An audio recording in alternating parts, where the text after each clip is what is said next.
And welcome, ladies and gentlemen, to what is a very tight and twisty circuit. Welcome to what is a race last time we were here proved to be quite controversial, proved to show quite a few challengers had quite a few things to say about themselves. Welcome to Okayama. We're in the land of the rising sun. We're here in Japan for what is rounds 13 to 15 of your BSR MSA Kia World Series. We're here with Apex Racing TV and we're streaming live here on iRacing Live. Good evening, ladies and gentlemen. Jake Sparey in the commentary box with the godfather of Apex Racing TV himself. It's Mr. Alex Simpson.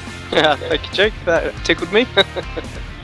Good to be here. Looking forward to a bit of the Kia action. Can't seem to get away from Okayama. I've had enough of it for one day, I think. Yes, of course, the iRacing Grand Prix World Championship Series found themselves here. That was broadcasted over by RaceBot TV earlier on today, but now it is the Kia's turn here. It's pretty much the Porsche supports, that you could say, for what is the Formula 1. But you can see right now, let's look at what is your Drivers' Championship right now, because that holds a few things in perspective. And, well, there is one driver who is out and away from everyone else. His name is Julian Janowski. This is the most updated driver's standings that we have. We don't have the full complete standings at the moment, but he's away at the moment by what is 160 points here, Alex, and that is enough to say he has over a race missed lead here right now, and that could be so crucial come the end of the season. Yeah, hugely important. I know Janowski well, very, very quick driver. Daniel Simpson in second place, also a very strong driver as well, but he's got his work cut out to catch up with him. Lewis Bibby, new one for me, haven't seen him before, but 910 points.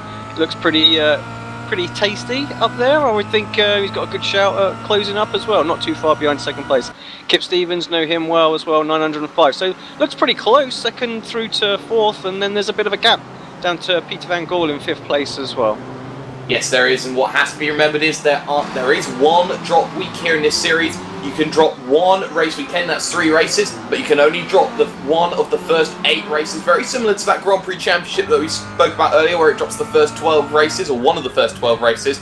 But you've got to look at the Constructors' Championship as well, Alex, because Discovery are out and away. That's the team of Cesare Rizzo, Pete Newman, and also Diogo Mello as well. They're ahead of the Euro team by a sizable margin, you could say, 545 points. They took the Constructors' title out of sheer consistency last time, and they're en route to do it exactly the same again. Yeah, it looks pretty comfortable lead to me, I have to say. Joining in, looking at it, I just think, wow, they're dominating somewhat there. So, yeah, you saying there, it's all about consistency, and I can believe that. We'll obviously feature or cover a lot of Kia series, and you know that seems to be the most important thing. DNFs impact teams in a big way. So, just looking at the Pro Series, when a team just has a poor meeting, you can see them drop 3 or 4 places in Championship in just 1 week. So I can say, yeah, pretty comfortably that if Discovery just keep banging in those consistent finishes, they're looking very strong. We are halfway at the moment through qualifying. This is how things look right now. Julian Janowski holds a 6,000th of a second lead at the moment over Diogo Melro, who will join him on the front row. Ricardo Ferreira, off the back of 2 race wins last time out at Imola, he'll be there in the second row at the moment with Nathaniel Simpson, Vervaeke and Newman round out the third row at the moment. But there are drivers who do not have the right to qualify. They have been brought up by the powers that be, and those drivers are Jason Greenfield, Adam Hadfield, Max Wright, Gabriel Pereira and Richard Gore. They all have back of the grid starts, Alex, which means that they cannot take part in this qualifying session. Yeah, a bit disappointing for from them, but you know, cause some mayhem, and well, you're going to get penalised, and that's the way it should be. So good on the admins for getting stuck in there and giving these guys penalties. Hopefully they'll take that on board for this round, and just be a little bit more careful as they come through.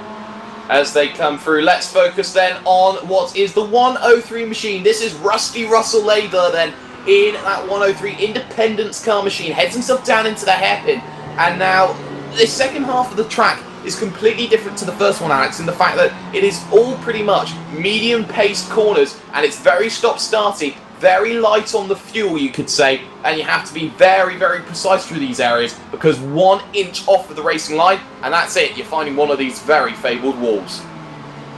Yeah, it is it's wide for Laidler there as well. That's that lap done and dusted.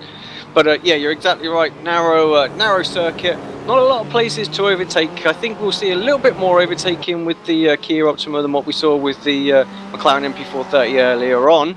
But yeah, it's going to be tough. Of course, a lot of gravel offline as well, so expect a lot of that kicked up through the race meetings tonight. And that will affect the drivers a little bit, but not a great deal.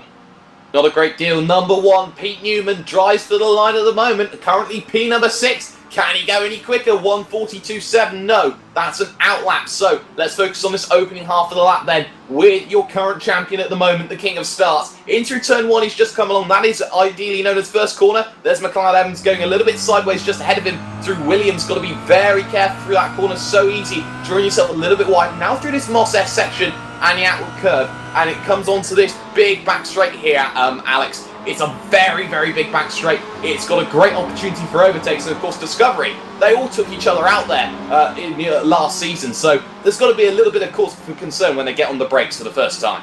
Yeah, and actually we just saw Pete having a little lock up there into turn 4. It didn't seem to affect him too much. Still was able to pick up the apex quite nicely and closed in on the cars in front of him. So could be an improvement. We're looking at a 131.8 that he needs to beat right now. So can use the draft of the cars ahead just to get a couple of tenths of a second. We may see him jump up. What will a few tenths? A few tenths would get him up into 4th place, which if he's as good as you say off the starts, well, that could be enough to get him into the first corner first. Could be enough indeed. Pete Newman then heading himself now in through what is turn number 8.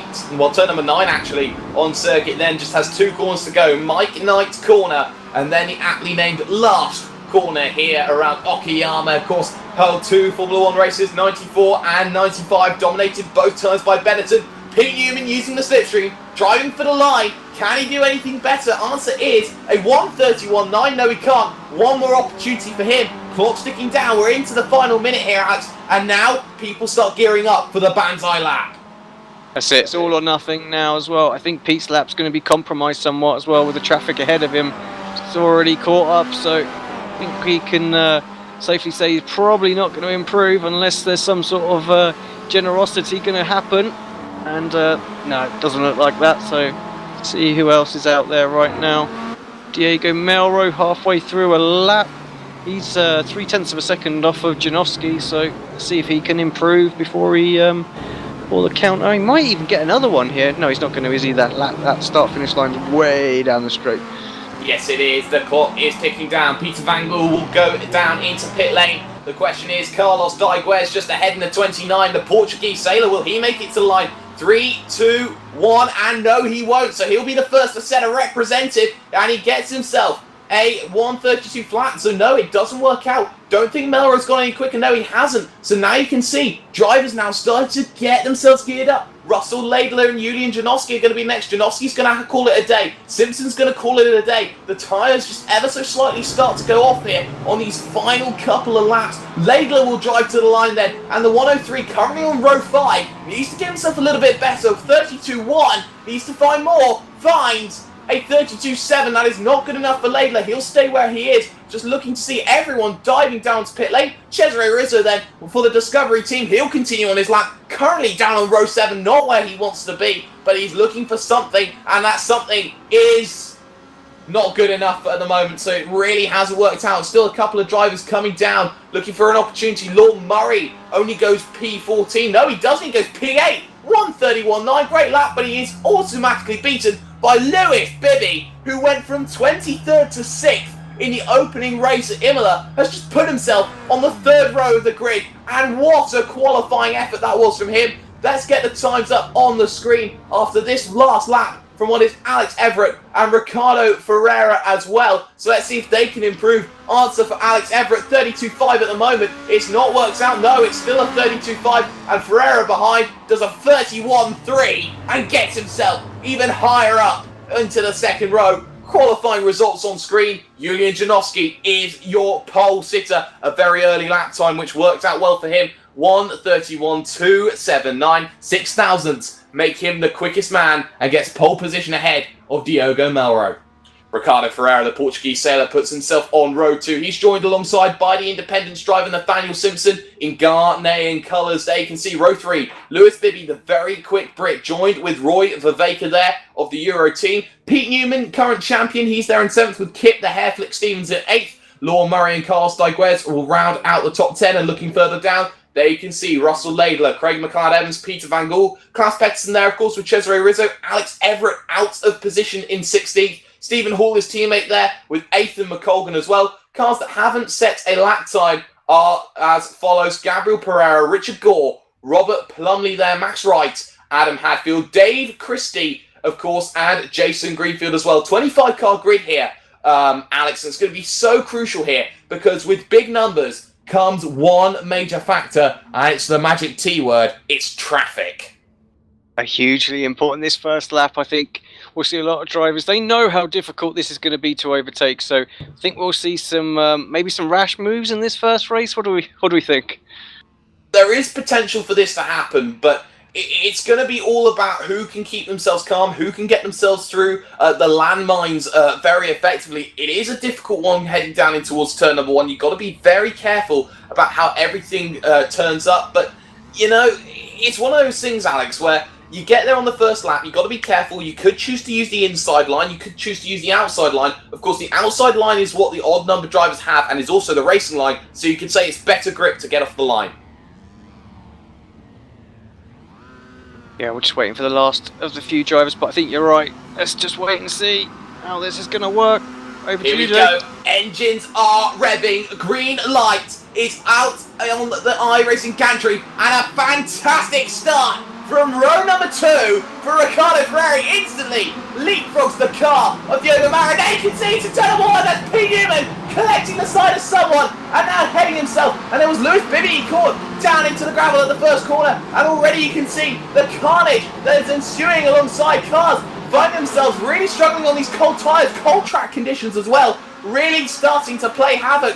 But at the time being, you can say at the front, Julian Janowski stayed out of trouble. He's there, he's clear, he's out and away. There's Diogo Maro, Ferreira, Lewis Bibby there in 4th, doing everything he needed to do there, Alex.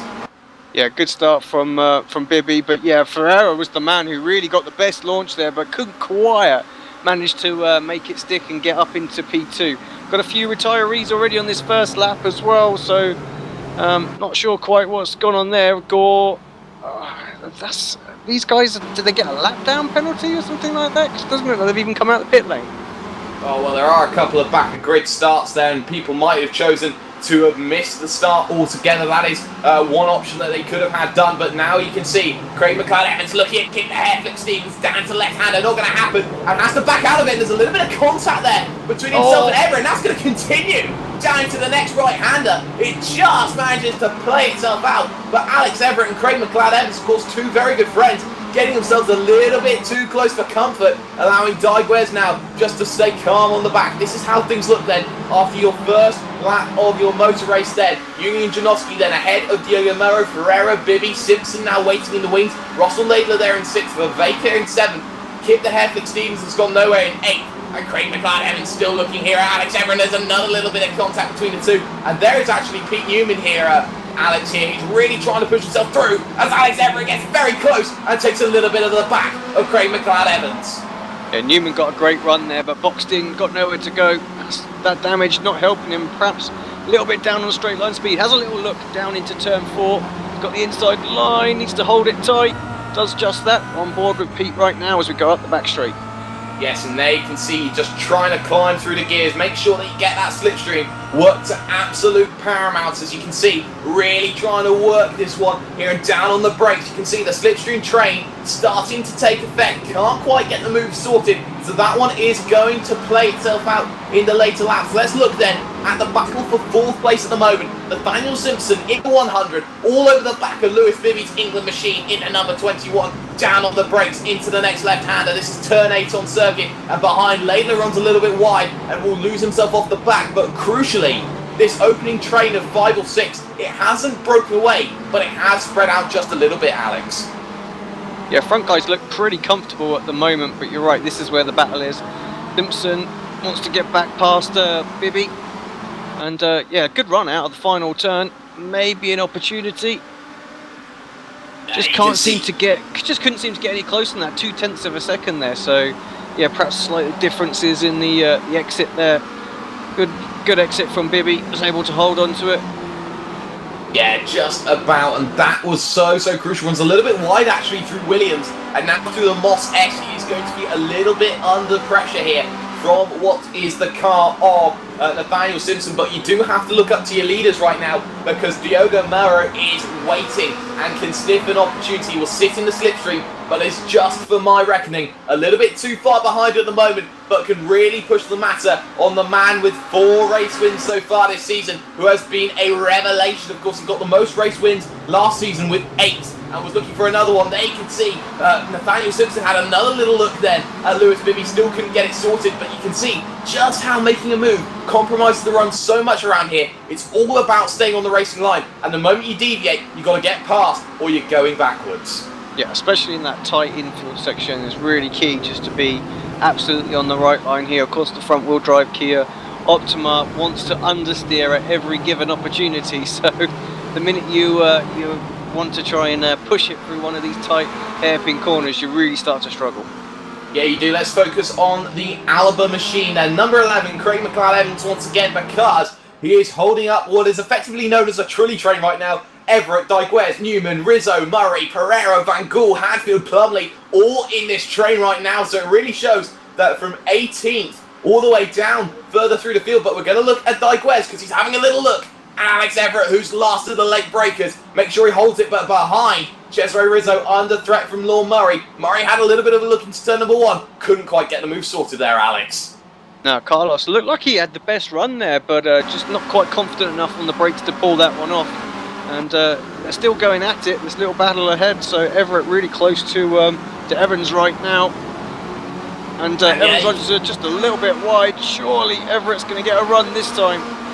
Oh, I don't think he's got quite enough on the straight because he didn't pull into the slipstream enough. This is going to allow Dykes to get the double toe, as it were, as they head themselves down towards the hairpin next on circuit. But Everett's going to try and brake later, cover the line, and they're both going to go deep. Well, it's just going to be enough. Alex Everett with a fantastic move.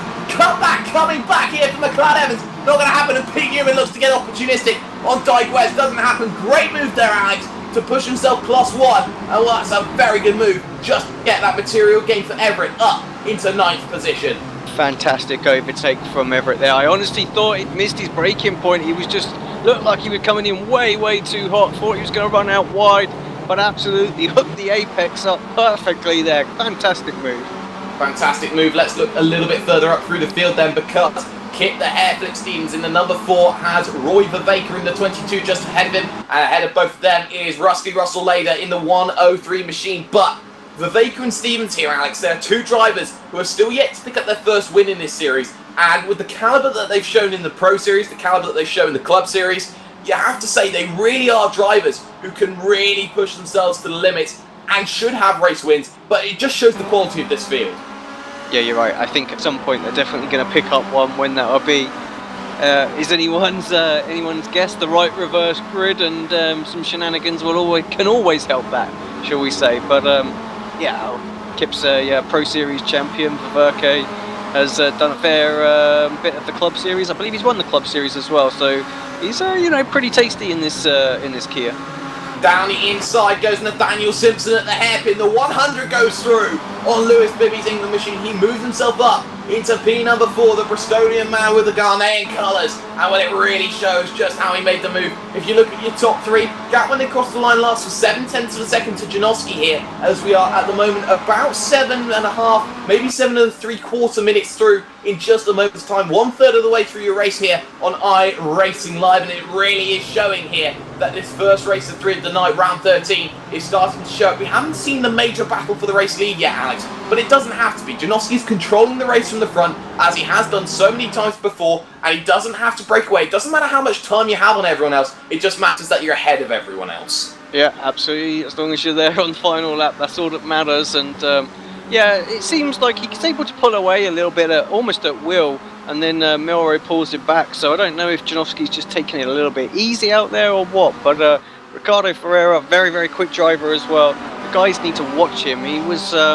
think first race in the Pro Series this weekend, just gone, and he was very, very quick in that as well. So looks like he's ready to join the elites in this car.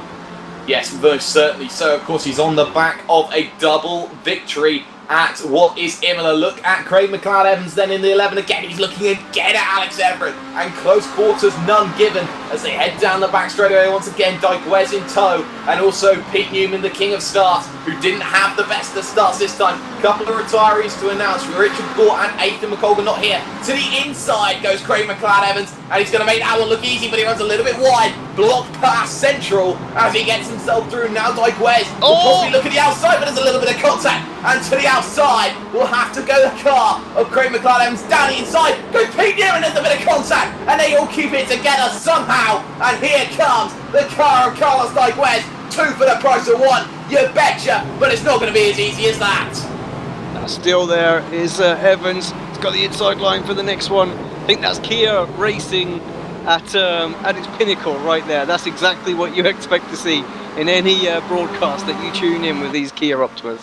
Most certainly, I used the conundrum, and there's contact there. Bit of bumping and banging, and well, now you can see Alex Everett slow on the exit, and that's going to allow the car of what is Craig McLeod-Evans to go sweeping past here, down in towards turn number 1 and behind. You can see Pete Newman to the inside. Cesare Rizzo looking to be a bit opportunistic here on Dykes, and you can see this is for the midfield. This isn't even for your battle for the race win, and I'm going to use the analogy Sebastian Loeb and Yvonne Muller a couple of years ago. Loeb was talking to Yvonne Muller. He said, well, how do I get past people? What do you do? And Yvonne Muller says, you have to push people out of the way. And he goes, can I hit them? The answer's no.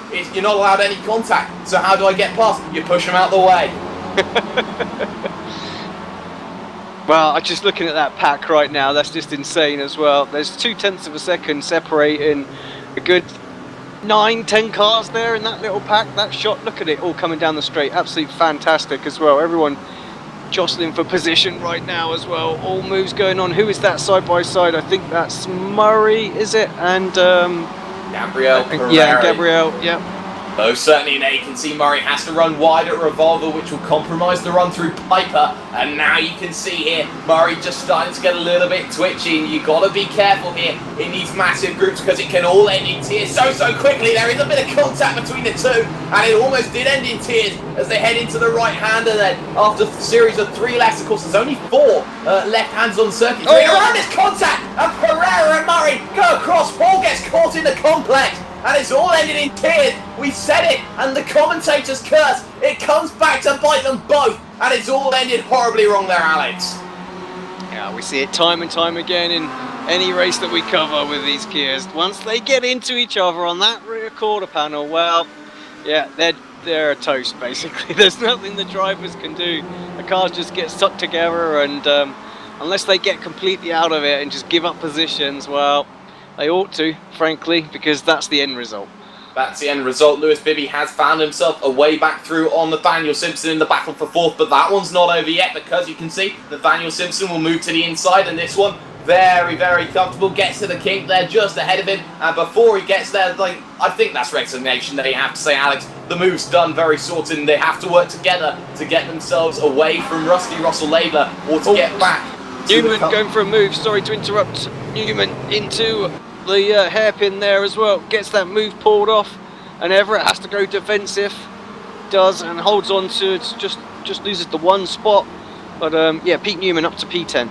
Yeah, Pete Newman up to P10, really showing what he can do now. He's on a recovery drive. He's -4 for the day. Your biggest mover and shaker inside your top 10 right now. Well, that has to go to Alex Everett. He is up a massive 6th position. Well, now down 5. Well, actually down to +5 position. So your biggest mover and shaker also is Russell-Laidler as well, 11th to 6th at the moment. So let's look further up through your field, Alex, because we do have some juicy battles going on right now, and one that you do have to talk about is your 3-car battle for your lead. We haven't really talked too much about it now as we head into the final third, heading towards the final 5 minutes in just a couple of minutes' time. It's really showing right now here that it is a game of control, and Melrose really needs to pick up the pace if he wants to make that move to get the champagne at the end. Yeah, just looking at the sector times right now, 5 drivers a little bit quicker than Janowski in the first sector. Let's see what they do as they cross the second, because I think Janowski I would expect him to be closed up down this back straight, but it looks very, very comfortable in the slow, twisty section, so seems to pull back away. Yeah, he's really clicking with this setup, and that's not really too surprising. We're talking about a driver who used to be called the Mr. Race 2 specialist, would always come back to win Race 2 after a poor Race 1. You're really seeing here exactly what he can do. Let's look back then down the field, because Pete Newman having to go defensive. Car looking down the inside, that's Stephen Hall. Gets a little bit of 6s and 7s out of Cesare Rizzo. And now looking down the inside, that's actually Adam Hadfield we were talking about. And that's Peter Van Gool. So I've got a little bit of a mistaken identity there, but they keep it together. But there was a lot of bumping and banging, a lot of contact between the two. And now a very esteemed driver, and Robert Plumley will wait behind. Yeah, good old Rob Plumley. Very consistent, very fair driver as well. Does a lot of streaming. If you haven't seen him, go check him out. But yeah, down in 16th place, so not used to seeing Rob down there, so hopefully he can move forward. Got 6 minutes to go. 6 minutes to go. That is about 3 to 4 laps, you have to say. A minute and a half around here. So yeah, 4 laps, you have to say, of this race are going to be left. Possibly 5. So Ricardo Ferreira and Diogo Melro, those two are nose to tail battle for the spots on the podium. You can see Ricardo Ferreira gets a very good run here out of the exit of Atwood Curve, and that's going to allow him a great opportunity now down the back straightaway. But the slipstream here coming off of Janowski, it may be weak, but it just might be enough here as they head themselves now down, heading towards the brakes, down onto the hairpin. You can see a little bit of a more defensive line taken there from Diogo Melro, coming across the line just a little bit, allowed to take that, but for the time being, Ferreira has to wait behind on his compatriot.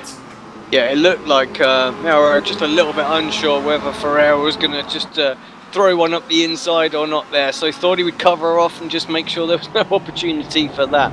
But yeah, Ferreira, I thought that if there was an opportunity for him to get a run, that would be it. That's the closest we've seen him, and also the furthest Melro's been away, so I wonder if there's a slight difference in the way the cars are set up there, because yeah, just seemed like he didn't have the pace. Just seems he didn't have enough. But someone who does have enough at the moment is Pete Newman. He is holding a massive train up behind, and Alex Everett will be looking at hand over fist to get himself a way through, but they've all got to deal with their own little battles here. It's all about a game of chess. You've got to make sure that you can attack, and you've got to make sure that you can defend as well. It's going to be so crucial. And down the front straightaway, Alex Everett now moves into attack mode. Was starting to defend from Carlos Diguez, but you can see the defensive move. To the inside goes Pete Newman, and he covers the door very nicely there, down on the apex, but he does just enough here to block that inside. Everett is desperate to find a way through, and actually he's going to bump him through the corner and say, hurry up, I want to get my place. Yeah, Everett is actually going to come under a bit of pressure from Carlos behind. Carlos was lining up, but all of a sudden Everett pulls out from the slipstream up the inside of turn 4. What a great run. Uses that as well as a little blink just to really mess with Pete Newman's head as they go through that corner. Drag race down the back straight. Yes, it is. This is fantastic in what Kia Racing's all about. No room given. Down onto the brakes they go. And you can see how everyone's now just got to muscle themselves out. And there is going to be contact there on the exit. They do very well just to get themselves out of it. And now into the right-hander. I think Pete Newman, his day has just ended in tears. He is nowhere to be seen. And I think that is a problem there. But Alex Everett up over on his roof, and cars going round left and right. Let's get a replay of that one. I haven't seen it fully. Oh wow. Well, you have to say that was to do with Craig McLeod-Evans heading themselves through what is Piper Corner, and McLeod-Evans comes across quite a bit there on the line. Doesn't give enough room there, you have to say, to Alex Everett. He had nowhere to go, and that's why you see 6s and 7s up into the wall there, Alex. Yeah, Everett of course ran a little bit wide, so which is why he was out there in the first place, but yeah, just ricocheted off the wall. Everybody just bounces into each other, and then everyone scrambling to avoid it, and just well, carnage. It's what we were left with. Yeah, well, we said that things could end in tears if drivers are going to get a little bit too twitchy, and you just have to be patient in a situation like that. McLeod-Evans was desperate to get himself through, be opportunistic on Alex Everett, who was fighting with Pete Newman, who had his own issues there just to deal with as well. And there you can see the problems that occurred. Let's focus on your leaders, because when they next cross the line, it's going to be about a minute 31 when they come across the line. It's going to be very touch and go to see whether we're going to have 1 lap to go or possibly 2 laps to go in this motor race. It's going to be very, very interesting to see here, Alex. And there you can see heading themselves through the left-hander what comes along now. It's just a case of Julian Janowski. He's always had that half a second gap. It's just enough at the moment to say he could be the race winner barring any mistakes. Yeah, it looks comfortable, to be honest, to me. I think guys behind have been battling more than anything, and that's really, he's just been keeping an eye on that and done what he needs to do. So, yeah, Janowski looking very, very good. If anything's going to happen, I think Ferreira's going to pick up second place here.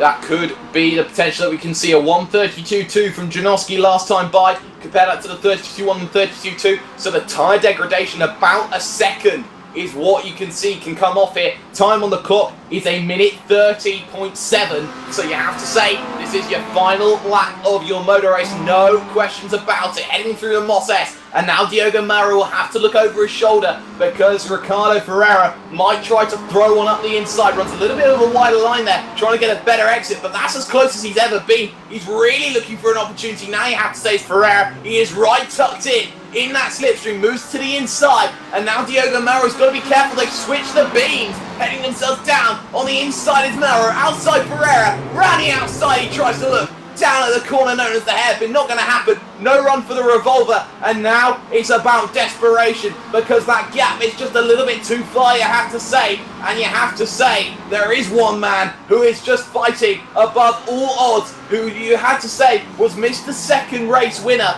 last season by. But now, this season, he's become the race 1 winner. He's become the man that everyone wants to be, the target on the back, formerly independent. Now, he is a driver who runs for the Highlanders team, who shows the caliber, who shows the class. Into the right hand they come along. Is this going to be 1 more lap to go? By my reckoning, I think it might just be, but we are going to see if the clock ticks and strikes 0. The answer is we are going to have ourselves 1 more lap of this race, Alex, and it's still not over yet.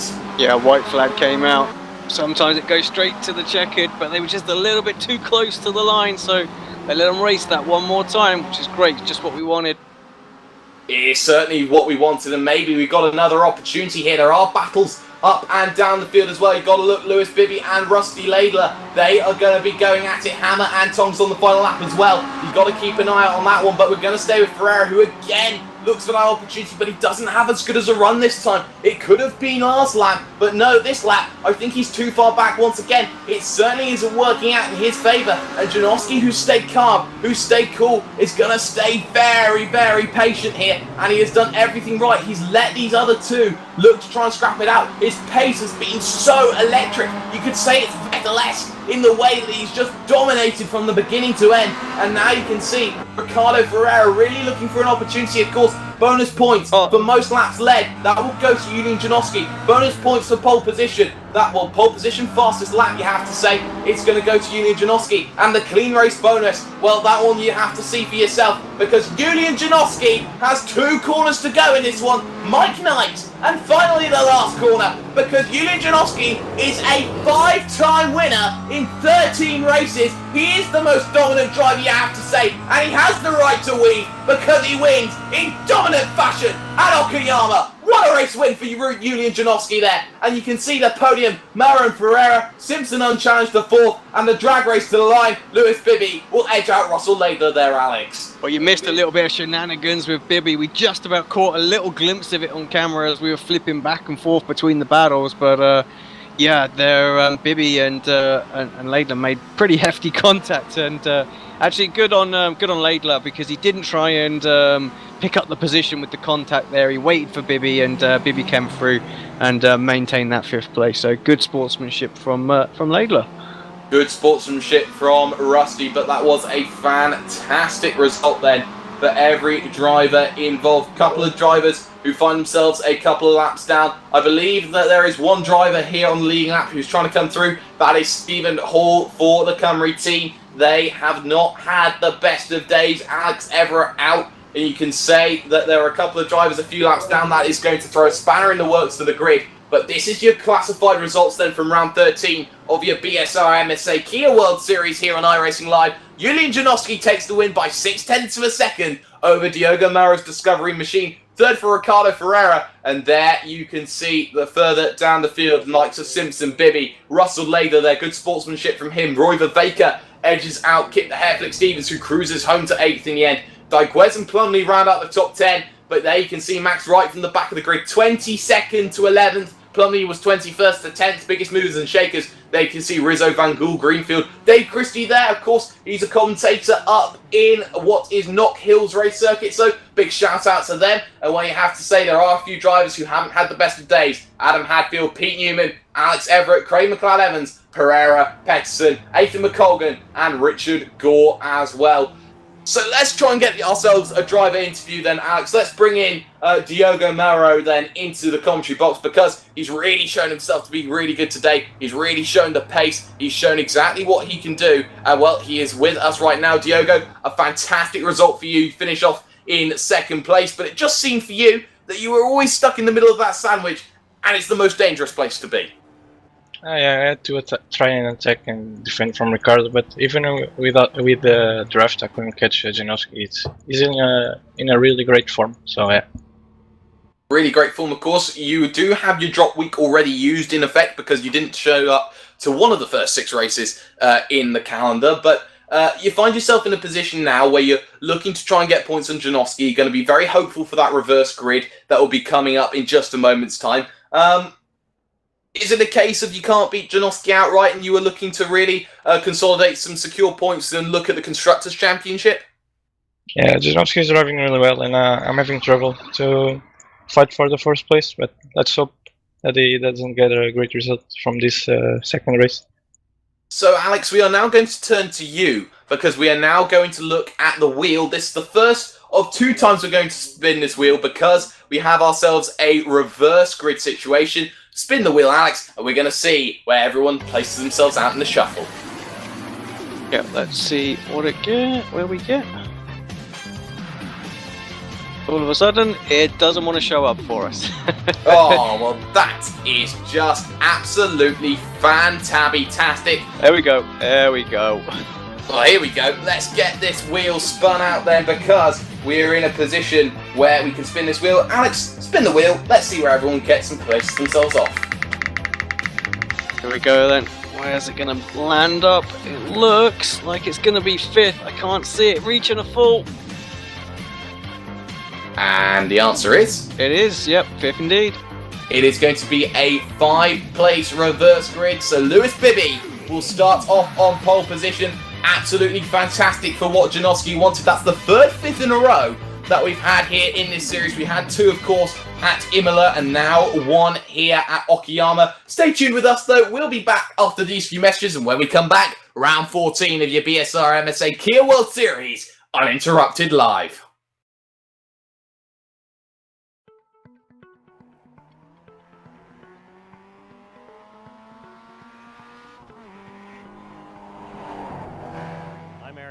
I'm an engineer at iRacing. I put together vehicle models.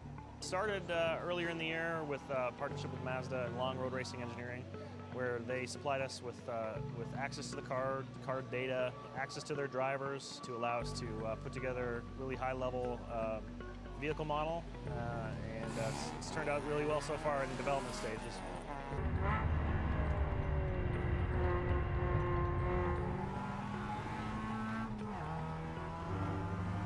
These new MX-5s are incredible. Between the BF Goodrich tire and then all the suspension engineering that Long Road Racing and that Mazda has done, I've been very fortunate to be one of the lead development drivers for the new Global MX-5 Cup car. We've done a lot of R&D on not only suspension, but things that will not only improve the safety of the vehicle for racing, but also the longevity of it in a racing environment.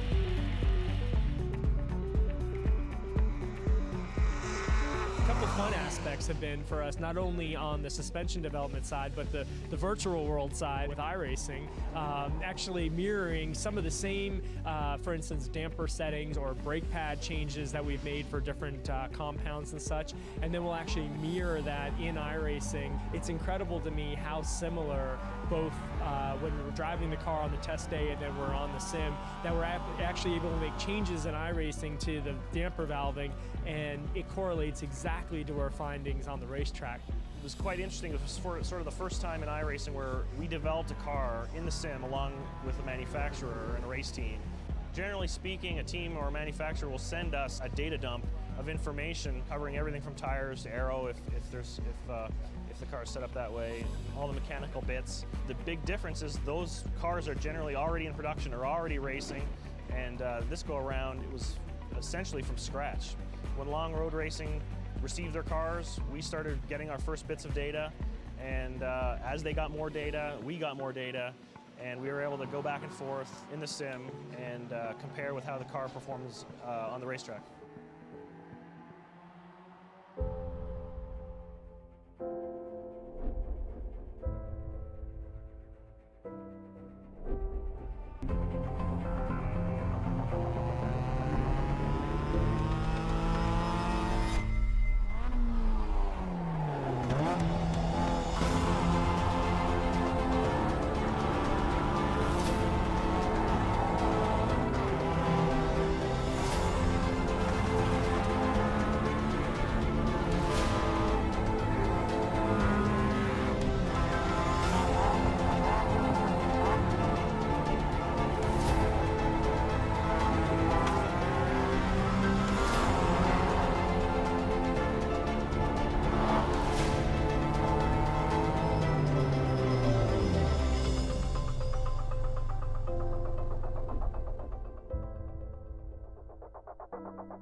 Me and my friends in this place gonna party.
Welcome back, ladies and gentlemen, to your BSR MSA Kia World Series, streaming live on iRacing Live, brought to you by Apex Racing TV. Your commentators in the box right now are Jake Sparey and the man who created it all, Mr. Alex Simpson. Of course, I use the words MSA even though it's not quite in the title at the moment, but the reason I used it is because this series has official endorsement from the British Motorsports Association, and of course, if you want to come in and join this series, it is very beneficial for you if you do, because the BSR Kia World Series, if I can get my words out, is the only feeder series to the crown jewel in the BSR Kia Pro Series, the only opportunity to get one of the greatest prizes in sim racing, £10,000 on offer. This is the only way you can get through because the Pro Series is all but full right now. So join yourself on the Facebook group down in the description below and make sure that you pay your dues, £2 for one race weekend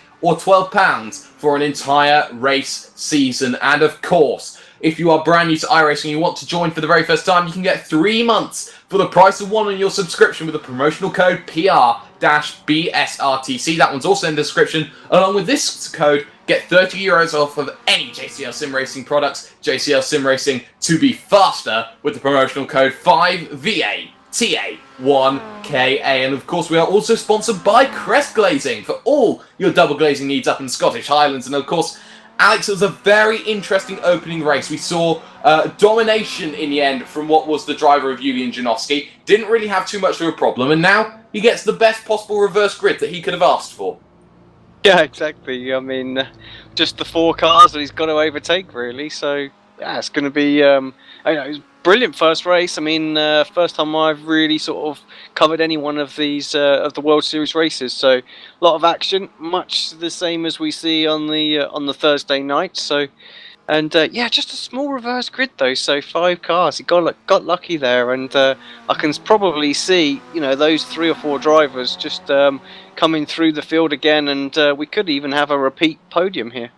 We could have a repeat podium. That is certainly an opportunity, but what does have to be said is if there are a couple of people who don't really like the way our wheels work at the moment, 3 5s in a row isn't really the way you like, well, for the next weekend, we're going to do something a little bit special for you. We're going to double up the slots on the wheels, double the opportunities to hit a 5, double opportunities to hit whatever numbers there are on there, double full reverse grids, you name it, it's going to be there, we're going to enjoy it, and Alex, that just throws a little bit more suspense in for the drivers, and that keeps people guessing when they head to the next round of the championship, which will be at Silverstone National.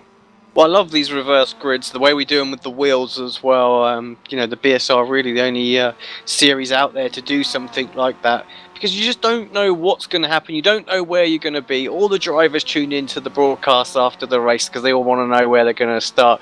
And no one can, of course, take advantage of it when you know what set grid places that it's going to be. If you know if it's a full reverse grid or a 25-car reverse grid, you know, you see drivers sometimes sandbagging a little bit because they want that pole position, not had a particularly good first race.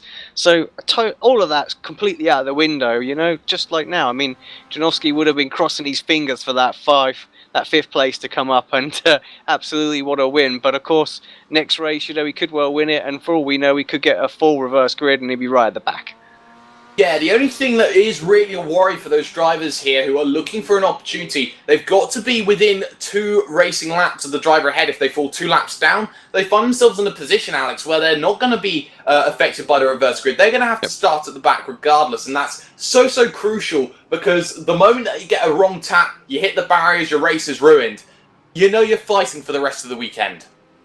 That's it. It's always difficult to get yourself back in there. So, although it can help as well, you have a bad first race, got a good opportunity to perhaps try and fight through, get into a reasonable position where you might get one of these reverse grids and it lands you right towards the front. You know, and you can salvage your weekend from it. So, it does open up opportunities for drivers who have, you know, troublesome first races. Now, a driver I do want to look at right now is Lewis Bibby here, because the number 21 driver, he's done a fantastic job. He's sat in pit lane at the moment, but he's got himself pole position after a fantastic race result of his own, finishing 5th. He's in a position where he won his 2nd race in the series once again at Summit Point, and now he's on an up curve where he's finding fantastic results out of thin air. and is really starting to cement himself as a real challenger in this series. Yeah, great job that last race. I mean, it all really stemmed from his very late qualifying. You know, he made just a jump up that qualifying order really, really late. And that really set him up for that one. And he had good, strong pace in the race as well. So it wasn't like a one-off lap. You know, you see a lot of those sort of hot lappers out there. And but Lewis showed in the race that he had what he needed to do to stick with it. So be interested to see what he can do from this one. He get a good start. And if they start to squabble, then he could drive away from this field. And we've seen that in recent weeks as well. That even in like the Pro Series as well, just from my history. Drivers, if they can avoid the battle on that first lap, they can be 2.5, 3 seconds clear after that first lap. Yes, they can qualify. Well, this practice session, you could say, is over. So this is now how your qualifying grid looks then for round 14. It is Lewis Bibby on pole from Nathaniel Simpson, Ferreira and Melro on row 2, Janoski there in 5th, Layla there, the best of the rest in 6th with Viveka and Stevens, Wes and Plumley, Wright, Rizzo, Van Gool there with Greenfield, Dave Christie, Lord Murray, Stephen Hall there with Adam Hadfield, Pete Newman down the order with Alex Everett, Craig McLeod-Evans as well, so fireworks will look to get off there. Gabriel Pereira also with Klaus Pedersen and Richard Gore at the back. 24 cars in this field right now, so a few differences you could say here, Mr. Simpson, but the premise will be the same. It will be all about just how calm you can be heading yourself down in towards turn number 1, and for these drivers who've already done it once tonight, a different scenario for quite a few of them. But there you can see right now here, engines revving, green light underway. The flag has been dropped and we're underway. Pereira again gets a good start, but doesn't get enough of a drive. And that's going to allow Melro through. Laidler looking to go down the inside of Julian Janowski, who takes the wide line. Simpson takes the grass. And already you can see cold tyres starting to take themselves into effect right now because everyone is looking to be careful. 6th and 7th car off. And that is what I believe Robert Plumley, who gets himself a little bit into the wall, has to be very careful, keeps it going. But for the most part, everybody's clean. Everyone's got away. But Ferreira, your biggest gainer in the field. But there is contact behind. Further back. One of the, they're flying in the air right now as well. One of the cars hit the tyre wall and then bounced back onto the circuit. We've lost probably 4 or 5 drivers.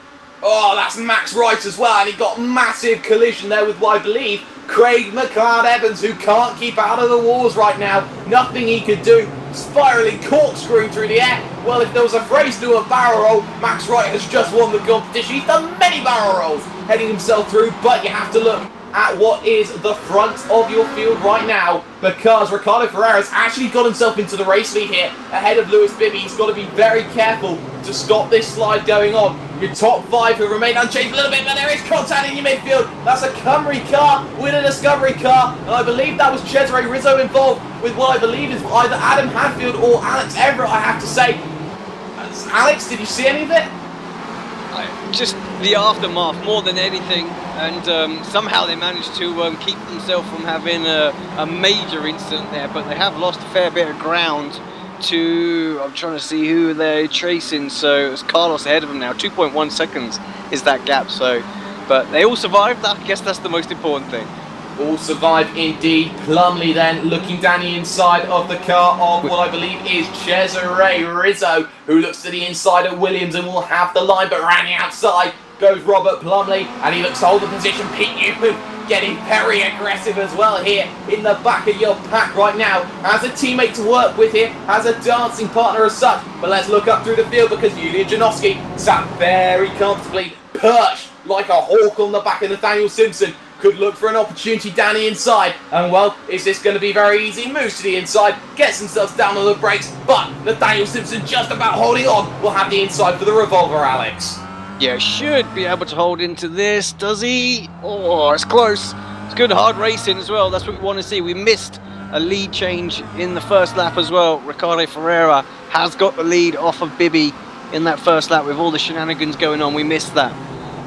Yes, we did, but that is a shame. But Ferreira now is starting to stretch his legs a little bit. Of course, Lewis Bibby was the slowest of the 5 cars who got split in the reverse grid there, and has Diogo Melro looking for a second consecutive podium. Same with Ferreira as well, who did a fantastic job. This is how your field looks then after 2 laps of racing right now. So Ricardo Ferreira will be leading this race ahead of the England driver of Lewis Bibby, who is showing great prowess here. Diogo Melro there in 3rd, Simpson 4th, Janowski 5th, Laidler, Rusty Laidler there in 6th, Roy Vervaker in 7th, Kip the Hairflick Stevens in 8th once again, Diguez 9th, and Pete Newman is rounding out the top 10 at the moment. There are quite a few cars at least a lap down, and those cars are Jason Greenfield, who failed to make the start, McLeod Evans, Murray, Van Gool, Max Wright, who was corkscrewing all over the place, and well, that's just about it at the moment here, Alex. Janowski trying to go around the outside of turn 4.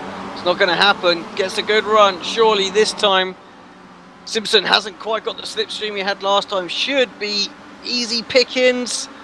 Pulls out from the slipstream. Just Janowski down on the brakes. Let's see how good Simpson is once again. Can he hold it around the outside? Does a good job.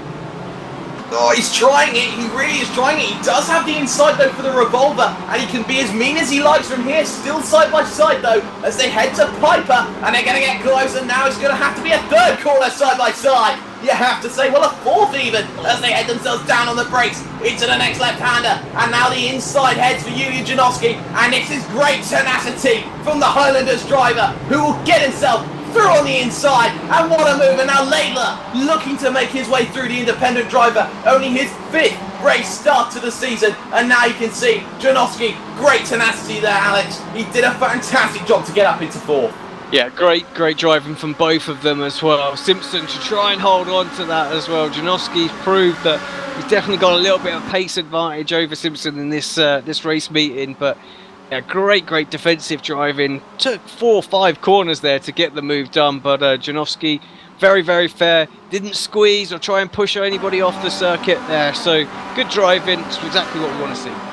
In the melee though, Lewis Bibby has lost another position. He drops down to 3rd. Melro has got himself through in the Discovery machine for the time being. But you have to look here at this train that is poised behind the car of Nathaniel Simpson. Rusty Laidler will be looking for an opportunity to get himself through. You can see getting himself tucked in on the slipstream, looking for the opportunity, hits the kink, and now the braking zone starts to take effect. Has a little bit of a look, he overextends himself, hits the brakes, there's contact between the two, and Nathaniel Simpson loses the position, and that is exactly not what he wants. Now in the clutch to Roy Vervaker, Alex.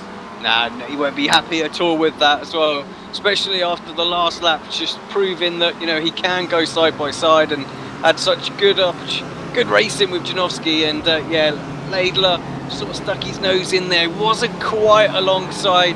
Don't know if he should have pulled it out. I'm sure the admins will take a little look at that one. Yeah, surely they will. Carlos Diguez then was trying to go around the outside and kick the Hairflick Stevens. Wasn't going to happen on the very experienced Bermuda driver right now. So you can see actually Nathaniel Simpson runs a little bit wide there through the final corner, completely misses his braking point. I'll take 1, I'll possibly take 2 and a 3rd. We could go Talladega 3 wide down the front straight away. It's threatening, it certainly is, but on the brakes, Diguez backs out. 2 by 2 they go, heading themselves down into the 1st corner. And now Williams coming up next. And well, still Nathaniel Simpson looks here, Alex, and he looks at the inside, and for the moment he has things sorted, but it's not clarity, because the inside line now, after the Moss S, head for Kip the Hairflick Stevens. Yeah, Kip looking good to complete this moves. Carlos going to try and follow him through. Kip's going to have to get a good run out of here, otherwise he'll just lose the position. Does get very good run indeed, almost clears. Almost clears, but not quite enough at the moment, you have to say. Coming back is Nathaniel Simpson. What a great scrap this is. And Simpson's got a defender, get around the outside, heading themselves through. Ahead of them, it is Julian Janowski fighting with Lewis Bibby. And at the moment, Simpson can't do enough. Diguez will have a little look around the outside of a revolver. Very much a prowess move, trying to go there. Janowski didn't get the move sorted, and nor did Carlos Diguez. So let's focus then on the battle between Janowski and Bibby. Battle for the final spot on the podium here, Alex. Janowski's got to play calm. He's doing everything one at a time. And you can see the difference in lap times. 31.8 meets to 31.3. That's half a second a lap. Yeah, he's looking very good. I have to think with just over 12 minutes to go, if he can get by Bibby here, he's got a good opportunity to have a run and maybe a chance to win this second race. Tough competition ahead of him, but he's got to get it. He's going to have to get Bibby quickly though if he's going to get the opportunity. And Lewis Bibby most certainly is a fighter. Will be looking to try and stop this flow coming on at him. He's down 2 at the moment, does not want to drop another position so far. You can see your biggest movers and shakers at the moment. Well, Pete Newman certainly is. He's up 9 positions in all the melee. Richard Gore is up what is also 9 positions, but we are going to focus here on the battle for the podium right now because Lewis Bibby runs wide under the pressure from Julian Janowski, and that's a freebie, and he will take that one to the bank and cash it any day he likes because he's up into the podium positions once again here, Alex. Yeah, same 3 on the podium, completely different order, but yeah, I think this race is completely on. 2.1 seconds is the gap from Janowski to Melrose. Melrose 1.6 behind Ricardo. I think Ricardo was actually a couple of tenths slower that lap than Melrose as well. So if these guys can carry on closing in on each other, this could be a great final few laps. We could see a grandstand finish. Diogo Melrose desperate for a race win, but they've got to secure the points for the teams as well. First, there are battles still going on. For example, Kip the Hairflick Stevens defending from Nathaniel Simpson, the Independents, and Carlos Diguez, the Portuguese sailor. Behind them, Alex Everett and Pete Newman, of course. They had their battles in race 1, which ended in technical difficulty, Alex. And now Pete Newman desperate to score some points. Yeah, where is Pete right now? He's closing in. Look at his last lap as well. He was 1 second quicker than Carlos ahead of him as well. So at that pace, see what they do when they cross the start-finish line this time. Well, 7/10 of a second. So he's coming at these guys pretty quickly. You have to think he's dragging along Alex Everett with him as well. So this is going to be a 5-car battle in just a couple of laps' time. There is a distinct difference here, Alex, I have to say, between working together and working against each other. You can see Stevens, Nathaniel Simpson and Carlos Diguez, they're all working against each other. They're looking at the small picture. They're looking at that material +1 gain to get themselves further up through the field. You look at Everett and you look at Newman, they see the bigger picture. They see these 3 guys ahead of them who are scrapping it out with each other and think, you know what? We can have all of them here. As halfway hits itself now, you can see we're in for a fantastic final half of the race. Yeah, there's a bit of battling going on as well down the back straight. You've got Ches and Rob Plumley into the hairpin together. Rob on the outside loses that place. Oh, not quite enough then for Robert Plumley, and you've got to be careful because there is another Bermuda driver waiting in the wings, and it's Richard Gore, who was in practice session of 3.5 hours. He was the 2nd quickest guy in all of that. He has the potential to really motor through the field, but for the moment, can't do that for the moment. Looks at the outside of Plumley, but Plumley's way too far in the distance. The cutback, though, is coming. He's overextended as Plumley, and Gore to the inside of Mike Knight. And, well, can he get the move sorted? No. Has to wait for the final corner. 2 corners side by side, and a drag race here, Alex, down the front straight away. Yeah, good driving from both of them there. Plumley just got a good exit off of that. Gore realised he wasn't going to be able to pull anything off, but also left room. And yeah, Richard Gore, one of the standout drivers actually from the Pro Series this season, went in as an AM driver and got rapidly promoted to Pro because he was just absolutely smashing the AM Championship. Really stepped it up from last year.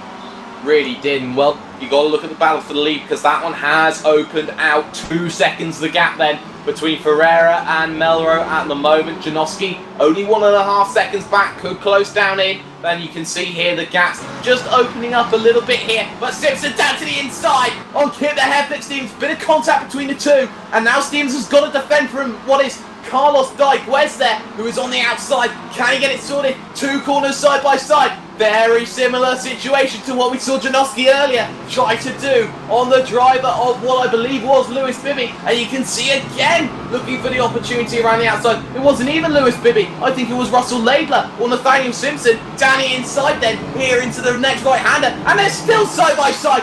What battling this is. And still Kip Stevens holds on. But it's enough to say Nathaniel Simpson's away. Yeah, great battle once again. 0.8 of a second they lost on Simpson. I think it was Simpson that they were side by side earlier with, so yeah, he knew all about that and needed that as well just to break free. Although just in the slipstream there, Kip closes in 0.2 of a second again, so he's not away yet. And Carlos up the inside of Stevens. We were just on board with Stevens. You could just see him just slipped by in the rear view mirror there, and all of a sudden Kip had nowhere to go. Here comes Pete Newman as well into turn 4. Everett's right there, lurking, waiting, see if he can get a move done as well. Well, you have to talk about the rivalry between Kip the Hairflick Stevens and Pete Newman. It all stems back to the final rounds of the championship last season, where he favoured Melrose over Pete Newman for saying he was a wrecker. But now you can see down the inside goes Pete Newman on the brakes, and he gives him no room. He says, stop the car or I'll stop it into you. Still side by side though, down into the revolver, and there is a bit of bumping and banging between the two of them, but they remain side by side, and now everyone wants a piece of the action. Looks to the inside. No, not going to happen. They remain in tandem at the moment, but Newman now moves to the inside, looks for the opportunity, and he gets the nose, but he doesn't have the advantage for the next corner, and for the time being, he can't do anything because Alex Everett's going to push his way side by side at the moment as they head for the Mike Knight corner here, Alex. Yeah, somehow they managed to maintain exactly as they were. All of a sudden, Pete Newman and Alex Everett seem like any working together. They had to try and catch up this pack. It's out the window now that they've caught it. And yeah, they've not moved forward at all. So just I'm sure if they're just a little bit more patient, we can see both of these drivers get up past this little group. It's also interesting to keep an eye on the battle for second. Diogo Mara is 4/10 of a second a lap slower for the second consecutive lap. Then Julian Janowski, that gap's come down to 8/10 of a second in about 2 minutes time. We'll take a look at that one. But Pete Newman for the moment still looking. Alex Everett has to run it deep down to the outward curve, and that is really going to compromise the run. And look how close Pete Newman is this time, Alex. He has a great opportunity heading for the hairpin. Surely this time. Great run. What's the speed difference like? Let's take a quick look. It's got a little bit of overspeed. Has to brake very, very early. And, can't quite get it done. I think Kip's going to be able to, like we've seen, be able to hold it on the inside. He hasn't done. It has indeed. Once again, Pete has to just settle in behind. Yes, he does. Once again, a very good move then from Kip the Hairflick Stevens. Resolute defending, if ever there was. But we've got to focus up through the field because Julian Janowski now sits very patiently on the back of the driver of Diogo Melro. Battle for second place on circuit. And you have to say, title rivals this early on, well, it just about might be then. It is going to be Janowski versus Melro. And in a fantastic battle, you have to say the understudy of Stelian Czepeleski, Julian Janowski, is really looking to stamp his name in lights right now because he is really showing the prowess, and now the pressure mounting on the Portuguese driver's shoulders. Yeah, Melro got just 3 laps really. I think he's going to need to hold on. Will he be able to do it though? He was saying earlier on he just cannot keep with Janowski at the moment. It's an opportunity to try and hold on to it though. Goes a little bit defensive, goes very defensive. He needed to. Great run from Janowski. Around the outside. Yeah, he's going to try and hold it, and you know what? He just can't quite get enough. Might have an opportunity if he lunges down at the revolver, but it's too risky. So he says, no, I'll stay behind. I'll wait another day. I've got time. I've got opportunities here to make the move for second. They can't afford to take each other out and give the likes of Bibby and Legler the podium because they know there is valuable points at stake here if they lose out this opportunity here, Alex. Sorry to cut you off a little bit like that, but you can see right now just how much the resolute defending of Melro can be. We saw exactly at Imola how strong he could be on the defensive, and now he's got to show it again, and on the brakes very close there is Julian Janowski. Yeah, we just saw Later as well make an accident in the background. Just went a little wide, nothing major, didn't lose any place, but did lose a little bit of time. So for Verke is closing back in on him, so we'll keep an eye on that one as well with 3 minutes to go, whether or not he can get there and challenge for a top 5 finish. But yeah, this battle continues to rage on. You have to feel Janowski's going to have a couple of more opportunities to get a move done. Yeah, you do have to think he has a couple of opportunities through the Moss S. They come along and head for Atworth Curve. Of course, this is pretty much an English design course here by some of the most renowned names in British club racing history. And now you can see just how everyone's going to pull themselves in. Down this back straightaway they come along. Can Janowski close the gap in? Newman and Everett have both found themselves through on Stevens. Again, the defensive line being taken here by Diogo Maro. He can't take any liberties and say, you know what, I could make the move. He can't make the move, he's too far back because there could be a lunge. And again, you can see just how effective Julian Janowski is in the braking phase here. Alex, he's really showing just what he can do when it comes down to the tight braking zones here of this infield section. Yeah, Melrose not making any mistakes right now. I hope I don't curse him. That's what's keeping him there. Lines are spot on right now. Very, very difficult to get past when the driver just keeps hitting his points, hitting his marks, makes no mistakes. Janowski is trying to put him under as much pressure as he possibly can. Just wants a little slip up just so he can get a slight better run. It's not happening yet. A little bit wide there for Melrose, but it's not going to affect him, not in this Kia. Not in this Kia. 18 minutes, 30 seconds. The lap times are 32.8. We could be in a situation where we are very similar. We could go for 2 laps. We could go for 1 more lap. Let's stay on board then with Julian Janowski heading himself through Williams Corner right now. And now the run through the Moss S towards Atwood Curb, turn number 4 right now. And you can see just how these battles are going to start shaping things, starting to affect ideology, starting to affect the way that people start to drive. And again, you look at this run, you've got to be so good on the exit. And I think again, Diego Maro gets a good exit, but possibly, just possibly, Julian Janowski gets a very good run of his own. And now you can see here, and a very defensive line being taken middle of the circuit, down onto the brakes. They are going to sacrifice the race win. That one's heading Ricardo Ferreira's way. But right now you can see Maro's got to be very resolute. Iron wall defending. He's got to be imperial in his way. He's got to try and do it. And again you can see here, through the lefts and rights, he's just getting that 2/10 gap. That might just be enough into the left-hander. Can there be a move? Answer to that one is a little look around the outside and might have a look for the inside. Trying to set it up here is Julian Janowski, and he might just get the opportunity now. We are going to have to focus, though,